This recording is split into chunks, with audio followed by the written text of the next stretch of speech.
asking questions. So when I joined the firm, I'm very shy, if you can tell. And so when people give me assignments or tasks to complete, I typically would, I don't want to like keep going back to ask questions, but that is at your own detriment, because if you make them assume that you know what you're doing, you would end up spending more time completing that task. And what that does is to make you look incompetent. It's better to be ignorant than to be incompetent. Like way better, like way better to be ignorant than to be incompetent. So it's better for you to look ignorant, like so by asking questions, than to spend so much time doing a task that you don't even understand. So asking questions helps to manage expectations from the people that give you the task in the first place. So what you want to do is make sure that they are not thinking that you're really good at this when you're actually not. So it will help to manage expectations. And what managing expectation does for you is that when they are giving you feedback, they already would have considered the fact that you did not know before. I don't know if you understand what I'm trying to say. So they would have considered the fact that you're learning than for you to, accept the task and then you go and spend time on it. And a task that is supposed to complete like 20 minutes, if you really understood it, you spent an hour on it, and they're looking at it like, this person doesn't know what she's doing. But because she did not ask, they already assumed that you know what you were doing. And so it puts you in a very bad place, basically. It also tells them that you've started working on what they ask you to do. So I'm given a task and I start working on it, and I realize that I don't know one or two things. If I do not ask a question, what it does is it might put you in a bad light, as if you're posting on the job because you're spending too much time on it. But if I go back and ask, I'm sorry, I do not understand what you would have me do, or one good way to understand task is to repeat it back to the person that is giving it to you. So someone asks you, complete this Excel sheet, make so and so calculations and run it by me. Try and recap back to the person and try and tell them exactly what you understand that they want you to do. So you would go like, in my understanding, you are asking me to do this, this, and this. And so if you miss something along the way, they would correct you like immediately. So always ask questions. Questions are your friends. Like, again, it is better to look ignorant than to look incompetent. Like, nobody wants to have an incompetent staff. Secondly, one thing I learned on my first project in the firm, I always say this, is your colleagues are not your friends. You can make friends on the job, yes, but don't assume that your colleagues are your friends. And so, because when it comes to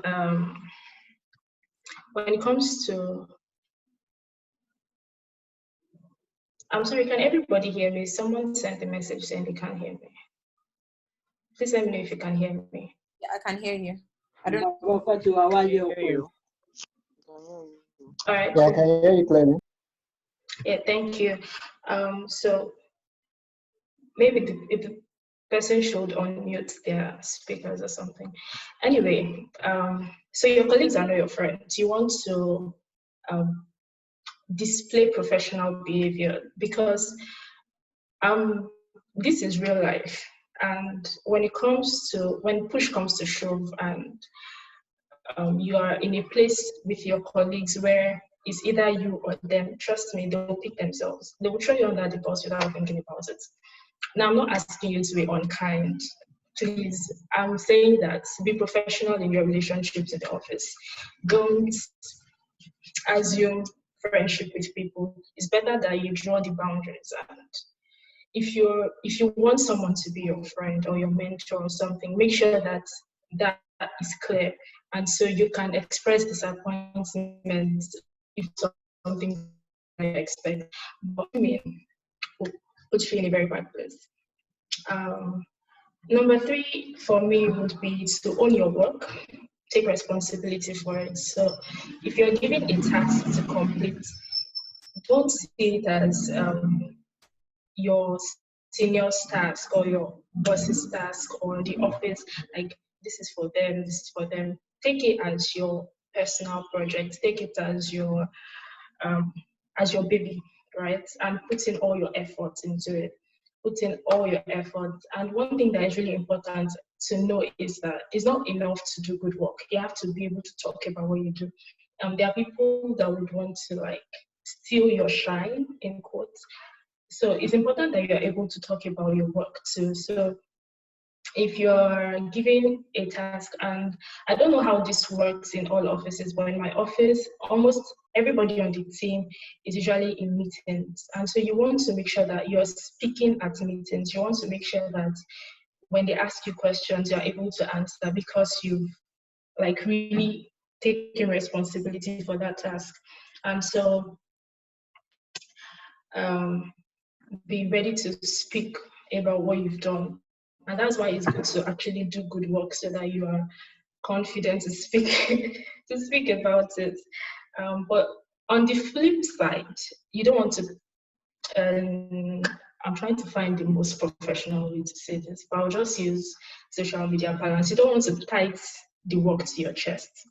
So your job is not your identity, right? So you're not trying to find your identity or find meaning, find fulfillment out of your job. Your job is not your identity. As much as you want to do excellence work, let it flow from who you are. Let it not be the excellence that gives you some sense of joy. I don't know if you understand what I'm trying to say. Basically, it's you're already who you are. Don't tie the job to your chest such that if you lose your job or if someone gives you negative feedback, you're down for a long time. So basically, find the balance between taking responsibility for your job, owning it, and um, not letting it be a deciding factor for your sanity. I think that's the simplest way I can put it. Number four is to put your best foot forward. Um, as funny as this sounds, look smart if that's all that you can do. So you want to put your best foot forward. You want to make sure that you're approaching people in a professional way. You look professional. You speak professionally. There are some tips. Now, this might sound weird, but there are some tips that could set you off or that could put you as a smart person in the workplace. So, or maybe not just smart, but at least competent. Like, so your dressing, your outfits could actually tell whether you pay attention to detail or you're shabby or you're organized. Like little things like that can say a lot about you. So you want to be intentional about everything that you're doing.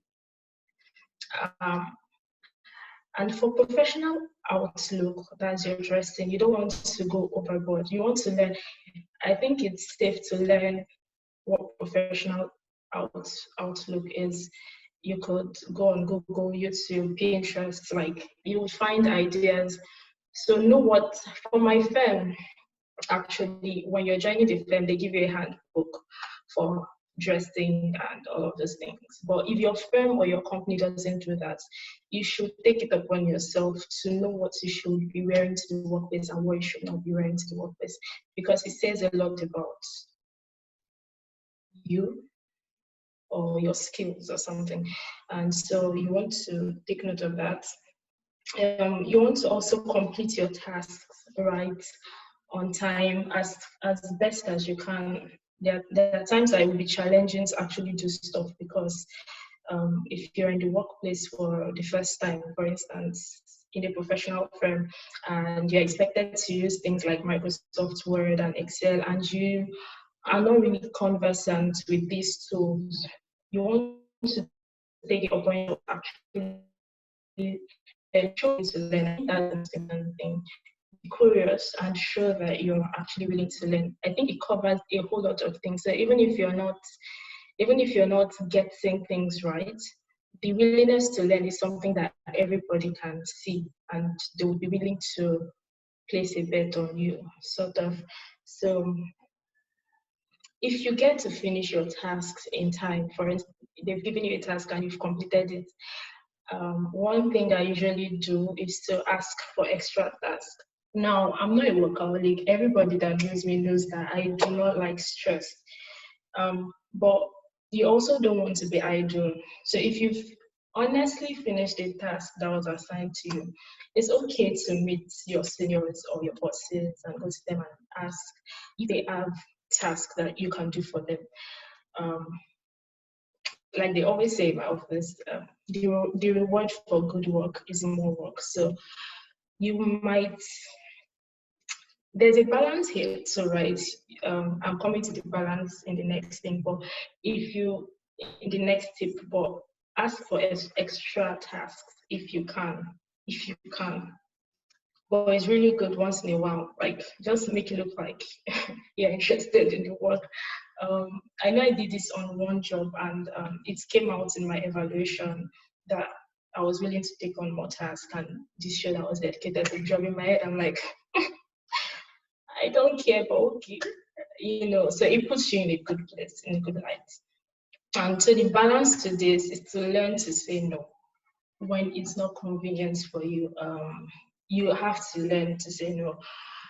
Personally, it was difficult for me because I don't know how to say no. I'm a people pleaser. I like to make sure that everybody's happy. I hate confrontation. So at first, it was really hard for me to, when they give you tasks and they're like, because you've shown that you are somewhat efficient, they want to give you more tasks. And you could burn out easily on the job. And so you want to learn when and how to say no. One trick for this is to pit your seniors against each other, like not pit, but like, so if someone asks you to do a job, right, and you're already doing that, and another person is coming to ask you, not the same person, another senior or boss is coming to give you another task, don't tell the person, no, I can't do this. Tell them, I'm currently doing a task for so and so person, and should I ask them if I should leave theirs and do yours? Like something diplomatic like that. You want to make sure that is the person assigning a new task to you would have to talk to the person you were doing something for initially. So you're not, the burden of the decision to say yes or no is not on you. So diplomacy is the way. So you want to just be smart about it. Mr. A already asked me to do this for them, so I may not be able to do it. And so if the person new asking you is more senior to that person, they will tell that person that they are giving you a new assignment. But if the person is junior to that person, they would most likely leave you alone. So that's the hack. Learn how to say no by being diplomatic. Don't take on work that would stress you out mentally because you're trying to be the good person. Number 6 is to shun perfectionism. That's hard for a lot of us. Many of us are perfectionists. You want to get everything right the first time. Sorry, but you cannot get it right the first time. In fact, prepare to fail the first time. What I've started to do is to prepare myself to actually fail the first time I do something. Like, prepare for failure. That's what I do. So I wire my mind to understand that it's the first time I'm doing it. So you give yourself some grace, you give yourself some, what's it called now? Some space for the learning curve. So don't expect to do something right the first time. What perfectionism will do for you is to make you spend so much time doing something because you're trying to. And this, I did this a lot on my first job because I didn't know what I was doing exactly on my first project. So I didn't know what I was doing exactly. So I always like would spend so much time looking at it again, trying to see if I'm getting it right and all that. The best way to go about it is to do what you can do and get a senior person, most likely someone that is just one level above you that has recently passed through what you're passing through, to look at your work first. It's called peer review. So you want to give somebody else to, can you please take a look at this for me and see if I got this right? And more often than not, people will be willing to help. And if they are not willing to help, submit your work like that. What will happen is that you get feedback, you get review. If they don't give you, ask for it. Some bosses or seniors may not be as willing to give feedback. They'll just correct the mistakes and take it up from there. But some people will tell you because they don't want extra work too. So they'll tell you, go and do this, go and do this, go and do this. But eliminate that time that you will spend doing stuff by just submitting what you've done. And so they would correct you. And if you're afraid of someone who would not correct you, like someone that would just dismiss and do the work, you should ask for feedback and like be bold about it. Confidence is something that you might really need in the workplace. So you want to go ahead and ask, please, how did I do on that project and what should I have done better and stuff like that. It's not easy, especially for shy people like me, but it's something you should learn. Like learn it, attempt to ask for feedback, and you'll get better at it. Hopefully. So one thing about feedback is because feedback can be either positive or negative, and negative feedback can hurt your ego. And that's why I said initially that you should not tie the job to your chest, because see every task they give you as a product, as your output, and you're not your product. You're allowed to make mistakes. You're allowed to flop. You're allowed to cook beans. So prepare your mind for feedback so that when it comes, it doesn't. It should. There are some times that EF would actually hurt you. I've had one of those experiences where I got feedback and I went to cry because it was not about a work I did. It was literally about my character, something, my attitude, basically. So it wasn't work that I did. So it really hurt me, and I went to the bathroom to cry. And the good thing is, I've learned to just cry and let it go. Like, pick what you can learn from the feedback and adjust. Feedback is not bad, right? Is take it as a means for improvement. Um, So also it's good for your character development because there are things about yourself that you will not know. It will take other people to see. So when it comes to feedback on things like your character, your attitude to work and stuff like that, take it seriously. Cry if you need to, vent if you need to, talk to someone if you need to, but pick the lessons from it and try to apply them. Um, One major thing for me that I've learned is to document my processes. I'm going to share this time. There was a time I was asked to analyze some data, right? And first of all, I've never done any data analysis before, and that was my first project, and it had a lot of data, like a, a lot of data. I remember I had to tweet about it, like anybody that could teach me data analytics, and coincidentally, it was SK. I think SK is on the call right now. That sent me. Teju reached out to SK, and SK shared with me some videos to watch. And so, but the point is, Okay, one thing you can take from that is community really helps. You want to find people that are like in your space that can help you out when you're going through stuff. And if it is in the office, to find one or two seniors or colleagues that are really good um, at that task.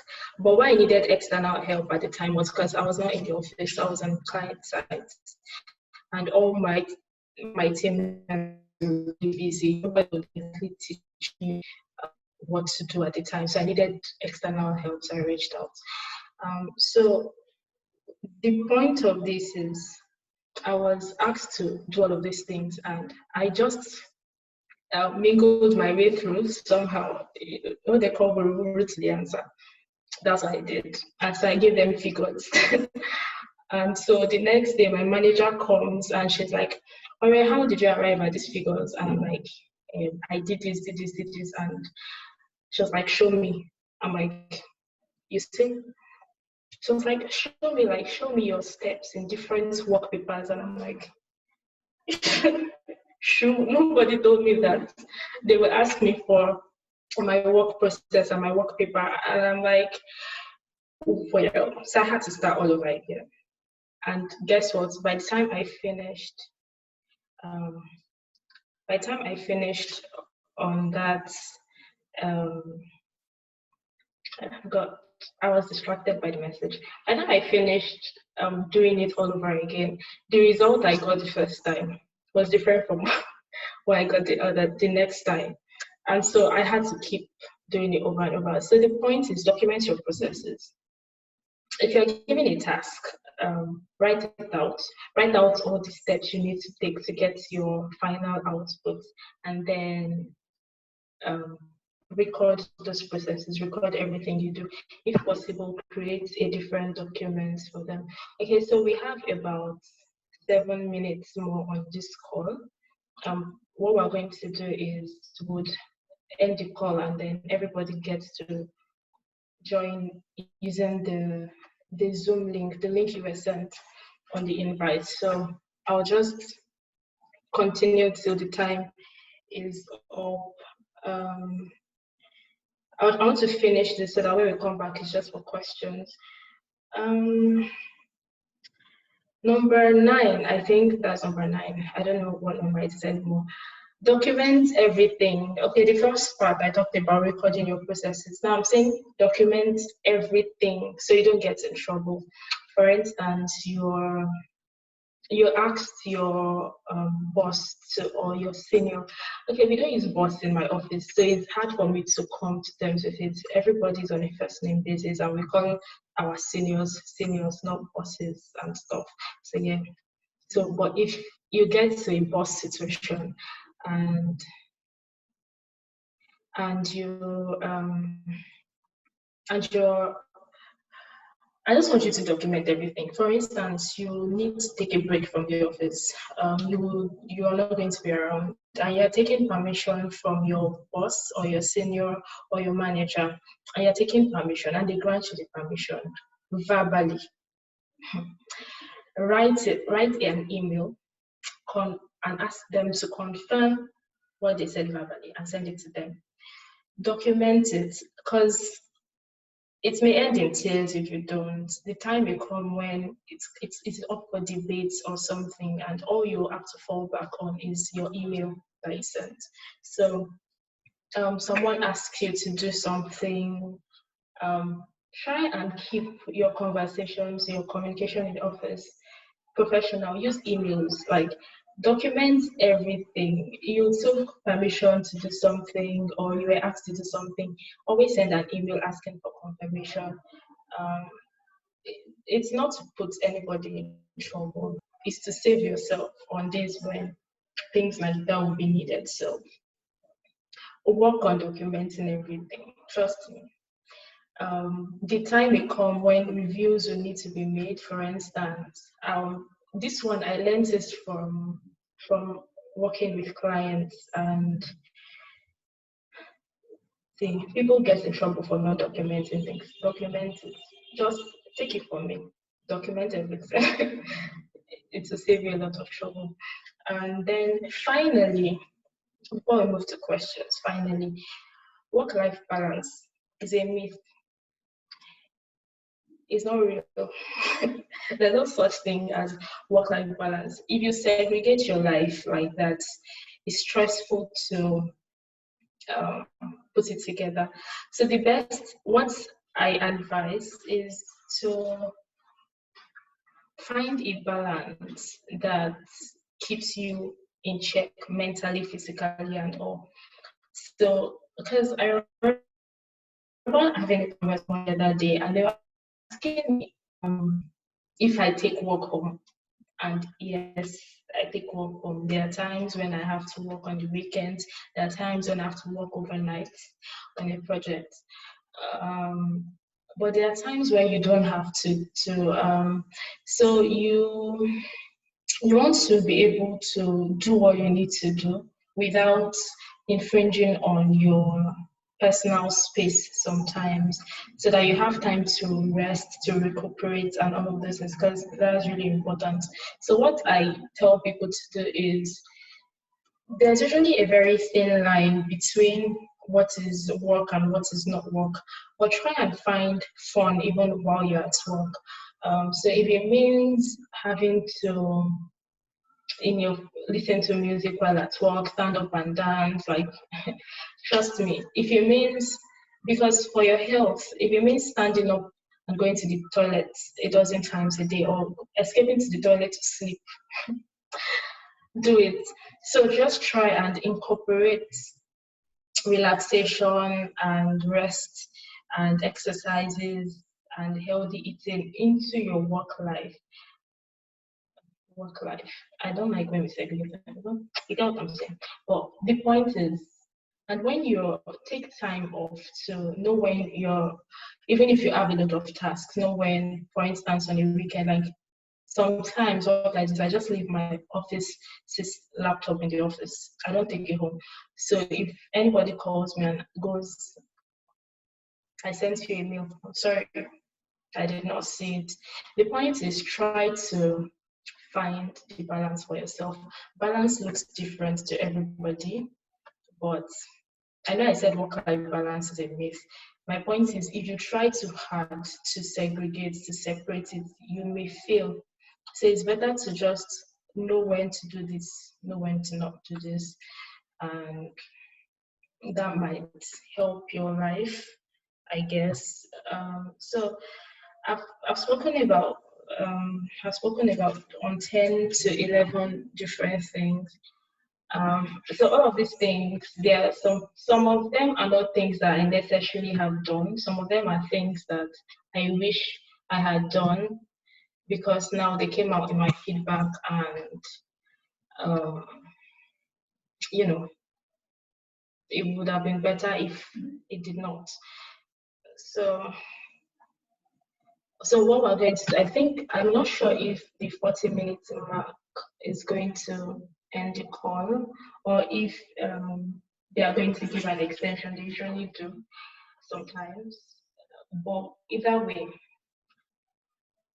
we have about 1 minute, 10 seconds left. So, okay, yeah, finally, I said it before, I almost missed that. I said it before, but it's really important, is to stay curious. Um, Stay curious. You would never stop learning, and sometimes your job may not give you space to actually do some personal learning, so you have to find time for it. Or put yourself in a group of people that are dedicated to learning. I think that's one of the most important ways. Like, your community, your tribe matters a lot. So you are not you're not with or among people that don't see learning as important. There's only a little level of mediocrity you should be okay with in your life. Like, stay curious, stay learning, like, all the time. If it's Google or it's YouTube or whatever, just keep learning, keep